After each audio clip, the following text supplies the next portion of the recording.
ये कहानी 16 साल के रोजर नाम के लड़के के ऊपर आधारित है जो अपने घर की सारी औरतों के साथ गवागव करके उन्हें प्रेग्नेंट कर देता है और वो अपने इस महान काम को किस तरीके से अंजाम देता है वो हम आज की इस एक्सप्लेनेशन में देखने वाले हैं। आज मैं जिस मूवी को एक्सप्लेन करने वाला हूँ इस मूवी का नाम है what every French woman wants और ये मूवी 1983 में रिलीज हुई थी। मूवी के स्टार्टिंग सीन में हम 16 साल के रोजर को देखते हैं। रोजर अपने स्कूल की छुट्टियों की वजह से अपने घर आ रहा था। तब उसके घर की एक मेड मिस लपीते उसे घोड़ा गाड़ी से लेने आती है और घोड़ा गाड़ी चलाते समय मिस लपीते के हिलते हुए पपीते देखकर रोजर उसे घूरने लगता है। ये चीज मिस लपीते भी नोटिस करती है लेकिन वो उसे कुछ नहीं कहती। घर पहुंचने पे रोजर की माँ उससे पूछती है कि तुम्हारे पैंट पे मेयोनीज कहाँ से लगी। लेकिन यहाँ हम व्यूअर्स को पता है कि घोड़ा गाड़ी चलाते हुए मिस लपीते के हिलते हुए पपीते देख के रोजर खुद को नहीं रोक पाया था। तभी रोजर की मौसी मार्गरेटा उससे बोलती है कि इस उम्र में ये सब चीज नॉर्मल है और ये कह के वो रोजर की पैंट साफ करने लगती है। रोजर की एक छोटी बहन भी थी जिसका नाम बर्था था। उसके बाद बर्था रोजर को जंगल में ले जाती है जहाँ मिस लपीते भी थी। तभी लपीते रोजर के सामने ही साइड में जाके हल्की होने लगती है और ये देखकर रोजर की आंखें बाहर आ जाती है। उसके बाद रोजर को किसी की चिल्लाने की आवाजें सुनाई देती है और जब रोजर वहाँ पे देखने के लिए जाता है तो वहाँ उसे उसी के घर की एक मेड उर्सिला किसी और के साथ जंगल में मंगल करती हुई दिखाई देती है। जिसके बाद रोजर वहाँ से भाग जाता है क्योंकि उसे लगता है कि वो एक गलत दुनिया में आ गया है।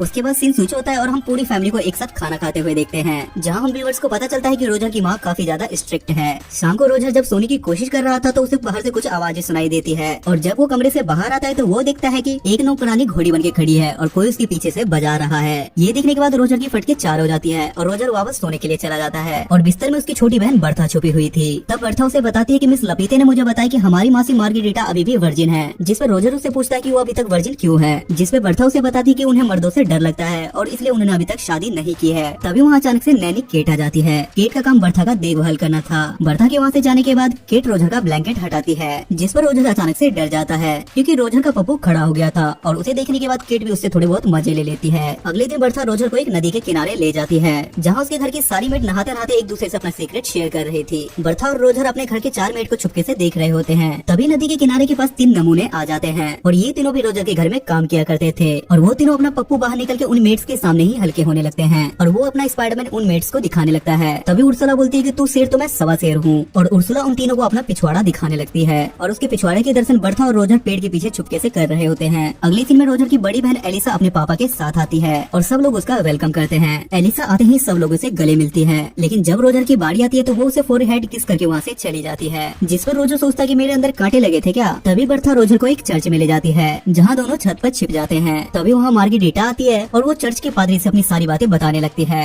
और वो पादरी से बोलती है कि जब से रोजर यहाँ आया है तब से हर रोज मैं सपने में उसके साथ धक्का पेल करती हूँ और ये सारी बातें रोजर भी सुन रहा था। ये सुनने के बाद रोजर बहुत ज्यादा खुश होता है और बहुत ज्यादा एक्साइटेड हो जाता है जिसके बाद वो पादरी के जस्ट बगल में गिर जाता है और पादरी इन दोनों को रोजर की माँ के पास ले जाता है जिस पर रोजर की माँ पादरी से बोलती है कि आप ही बताओ कि मैं इन दोनों के साथ क्या करूँ। जिसमें पादरी उसे बताता है कि तुम रोजर के पिछवाड़े पे मार मार के उसके बंदर के पिछवाड़े की तरह लाल कर दो तभी इसे समझ आएगा और ये काम मार्गरेटा अपने शुद्ध हाथों से करेगी तो इससे ज्यादा मजा आएगा। तब रोजर की माँ मार्गरेटा से बोलती है कि तुम एक हंटर लो और शुरू हो जाओ। पहले तो मार्गरेटा ये करने से मना करती है लेकिन रोजर की माँ के फोर्स करने के बाद वो ऐसा करने लगती है और वो रोजर के पिछवाड़े पे हंटर मार मार के उसे बंदर के पिछवाड़े की तरह लाल कर देती है। रात को सोते समय रोजर को फिर से बाहर से किसी की आवाजें सुनाई देती है और जब वो अपने कमरे से बाहर निकलता है तो वो देखता है कि उसकी मेड हेलन किसी से ठुकवा रही थी और आज भी उसे बस हेलन ही दिखती है। उसके पीछे वाला बंदा बिल्कुल भी नहीं दिखता। लेकिन इस बार रोजर अकेले इस नजारे का मजा नहीं ले रहा था बल्कि मिस्टर फ्रैंक भी ये सब कुछ देख रहे थे। तभी वहाँ अचानक से रोजर के पास उर्सुला आती है और वो उससे बोलती है कि आओ मैं तुम्हारे पिछवाड़े में मूव लगा दूं। इतना मार खाने के बाद दर्द भी तो बहुत ज्यादा हो रहा होगा। जिस पर रोजर उसे ऐसा करने से मना कर देता है। उसके बाद रोजर उससे पूछता है कि हर रात हेलन को कोई पीछे से बजाता है, क्या तुम्हें पता है कि वो बंदा कौन है। जिस पर वो रोजर से बोलती है कि ये हम मेट का टॉप सीक्रेट है। तब रोजर को ख्याल आता है कि उसने अकेले इस शो को नहीं देखा था बल्कि मिस्टर फ्रैंक भी इस शो को एंजॉय कर रहे थे। जिसके बाद रोजर सीधा मिस्टर फ्रैंक के पास जाता है जहाँ मिस्टर फ्रैंक दूरबीन से मियां खलीफा को देखने की ख्वाहिश में पैंट में हाथ डाल के अपने स्पाइडरमैन को तसल्ली दे रहे थे और रोजर के आते ही मिस्टर फ्रैंक वहाँ से चले जाते हैं। तब रोजर भी दूरबीन से देखने लगता है और उसे नीचे 2 शादीशुदा एलियन एक साथ कुत्ता डांस करते हुए दिखाई देते हैं। तब रोजर को समझ में आता है कि मिस्टर फ्रैंक अपने स्पाइडरमैन की मसाज क्यों कर रहे थे। अगले दिन रोजर को एक किताब मिलती है जिसमें द ग्रेट सनी लियोनी की कहानियां थी और रोजर उस किताब को बड़ी शिद्दत से छुपा लेता है और जाते वक्त उससे अपने मॉम डैड के कमरे में से घर घर खेलने की आवाजें सुनाई देती है और रोजर उसे लो वाली छत से देखने लगता है। लेकिन तभी उसे पीछे से एलिसा का फियोंसे रोलांड उसे देख लेता है और वो रोजर को धप्पा कर देता है जिस पर रोजर उससे रिक्वेस्ट करता है और बोलता है कि तुम प्लीज इस बात को किसी को मत बताना। इस बात में रोलांड भी इस मौके का फायदा उठाता है और वो रोजर से अपनी गाड़ी साफ करवाता है। अगले दिन रोजर घोड़ा गोदाम में वही किताब पढ़ रहा होता है जिसमें सनी लियोनी की सफलता की कहानी लिखी हुई थी और वो पढ़ने के साथ साथ वो अपने पप्पो को भी मसाज दे रहा होता है। लेकिन तभी वहाँ अचानक से थारा भाई जोगिंदर का फ्रेंच वर्जन आ जाता है और वो मौका देखते के साथ ही हेलन को खिड़की में आधा अंदर और आधा बाहर फंसा देता है और वो बाहर जाके साइड से हेलन की गेलन में पानी भरने के लिए जाता है। तभी हेलन की नजर रोजर पे पड़ती है और वो उससे हेल्प मांगने लगती है। और जैसे ही रोजर उसकी मदद करने के लिए जाता है तो हेलन उसे बोलती है कि रुको जरा, सब्र करो और गैलन में पानी भरने दो। तभी रोजर बाहर निकल के देखने के लिए जाता है कि हेलन की गैलन में पानी कौन भर रहा है। लेकिन तब तक जोगिंदर भाई अपना काम कर चुके थे। अगले सीन में रोजर अपनी फैमिली के साथ बैठा था,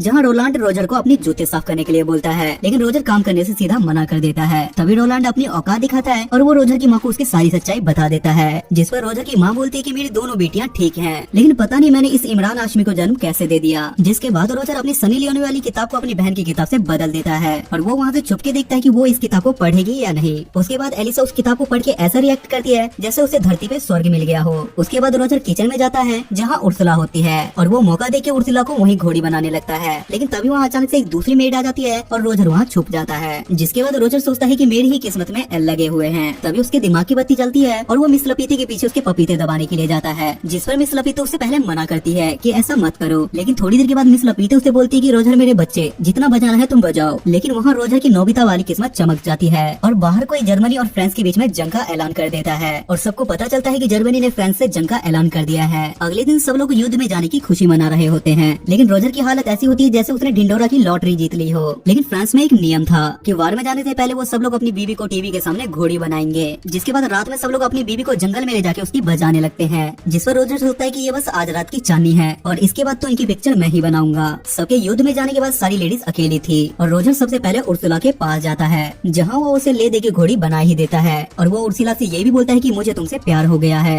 जिस पर उर्सुला बोलती है कि सारे लड़के पहली बार चरम सुख का आनंद लेने के बाद यही बोलते हैं। अगले सीन में बर्था रोजर से बोलती है कि पादरी माँ से मिलने के लिए आए हुए हैं। जिसके बाद ये दोनों भाई बहन चुपके से उन दोनों की बातें सुनने लगते हैं। जिस पर रोजर की माँ पादरी से बोलती है कि मेरा पति मेरी कभी घोड़ी बना के लेता है तो कभी डॉगी बना के लेता है, इससे कोई पाप तो नहीं। जिस पर पादरी बोलता है कि नहीं, वो तुम्हारा पति है, वो तुम्हारी घोड़ी बना के ले या तुम्हारी डॉगी बना के ले, इसमें कोई दिक्कत नहीं है। लेकिन तभी रोजर की माँ रोजर को देख लेती है और वो बिना देर किए बाहर आ जाती है। अगले दिन बर्था की नैनी केट हमें दिखाई जाती है और वो नदी किनारे बैठ के अपनी जुल्फें सवार रही थी। लेकिन तभी वहाँ रोजर भी आ जाता है और वो पानी में जंगली सुअर की तरह तैरने लगता है। पहले तो रोजर केट से मजे लेता है, लेकिन जैसे ही वो देखता है कि वो भी राजी है तो वो मौके पे चौका मार देता है और वो दोनों वहीं पे घबाघब करने लगते हैं। अब रोजर पूरी तरीके से अल्टीमेट हरामी बन चुका था, जिसमें रोजर सोचता है कि अब सारी औरतों का मटका मैं ही फोड़ूंगा। और अगले दिन रोजर का बाप छुट्टी लेके वहाँ आ जाता है और रोजर देखता है कि मार्गेरिटा और केट उसके माँ बाप को घर घर खेलते हुए देख रहे हैं। जिस पर रोजर उनसे बोलता है कि तुमसे ना हो पाएगा और ये बोल के वो वहाँ से घर में चला जाता है। ये देखकर उसके माँ बाप हैरान हो जाते हैं और रोजर को वहाँ से भगाने लगते हैं। जिसके बाद मार्गेरिटा अपने कमरे में सोने के लिए चली जाती है, लेकिन रोजर उसके कमरे में उसे धप्पा कर देता है और उससे पूछता है कि क्या तुम अभी तक वर्जिन हो, तो आओ मैं तुम्हारा गेम बजा देता हूँ। जिसके बाद वो दोनों घबाघब करने लगते हैं। उसके बाद हम फिर से हेलन को देखते हैं जो चाय नाश्ता लेके आ रही थी, लेकिन इस बार युद्ध में जाने की वजह से उसकी बजाने वाला कोई नहीं था। तभी वो रोजर के कमरे में जाती है और रोजर उसे पीछे से पकड़ लेता है और वो उसे घोड़ी बना देता है। अगले दिन रोजर एलिसा के पास जाता है जहाँ वो घोड़ों को घास खिला रही थी, जिस पर रोजर उसे बोलता है कि आज मैं तेरी भी पिक्चर बनाऊंगा। पहले तो एलिसा उसे ऐसे करने से मना करती है, लेकिन थोड़ी देर बाद बोलती है कि हाँ मेरी पिक्चर बनाओ और हाँ पिक्चर में मुझे घोड़ी का रोल देना। जिसके बाद रोजर उसे भी घोड़ी बना देता है। अब रोजर सारी औरतों के बीच पॉपुलर हो गया था और सारी औरतें बारी बारी उसके पास काम 25 करवाने के लिए आती थी। दिन बीतते जाते हैं और ये सिलसिला चलता रहता है। एक दिन एलिसा रोजर से बोलती है कि मैं प्रेग्नेंट हूँ। तभी रोजर देखता है कि रोलांड भी वापस आ गया है, क्योंकि अब युद्ध खत्म हो चुका था। उर्सुला और मार्गेरिटा भी उसे बोलती है कि मैं भी प्रेग्नेंट हूँ और ये सुनने के बाद रोजर के पैरों तले जमीन खिसक जाती है, क्योंकि अगर उसके मॉम डैड को ये बात पता चली तो उसके मॉम डैड उसे नंगा करके सारी जगह घुमाएंगे। तभी रोजर उर्सुला से बोलता है कि एक नेल पॉलिश लेके आओ और वो उस नेल पॉलिश को एलिसा के बेड पे लगा देता है और बोलता है कि तुम कुछ भी करके रोलांड के साथ घबाघब कर लेना, जिससे रोलांड को लगे कि एलिसा अभी भी वर्जिन है। उसके बाद वो अपनी मासी से बोलता है कि आप फ्रैंक से शादी कर लो, वो आपको बहुत ज्यादा पसंद करता है और ये सुनने के बाद वो दोनों शादी के लिए मान जाते हैं। उसके बाद रोजर उर्सुला के पास जाता है और उसे शादी के लिए प्रपोज करता है, लेकिन उर्सुला उसे मना कर देती है क्योंकि वो पहले से किसी और को पसंद करती थी। उसके बाद तीनों औरतों की शादी हो जाती है और रोजर के कांड के बारे में किसी को कान कान खबर नहीं होती और उसी रात रोजर फिर से हेलन के साथ घबाघब करता है और अगले दिन हेलन उसे बताती कि मैं भी प्रेग्नेंट हूँ। लेकिन अब रोजर की स्कूल की छुट्टियां खत्म हो चुकी थी, इसलिए वो उससे बोलता है कि मैं तुम्हारे लिए भी एक अच्छा सा पति ढूंढ लूंगा। जिसपे हेलन बोलती है कि तुम इसकी टेंशन मत लो, क्योंकि मैंने सब लोगों के साथ घबाघब किया है और मैं इस पे किसी का भी नाम लगा सकती हूँ। उसके बाद रोजर अपने पापा के साथ खुशी खुशी वहाँ से चला जाता है और ये मूवी यहाँ खत्म हो जाती है।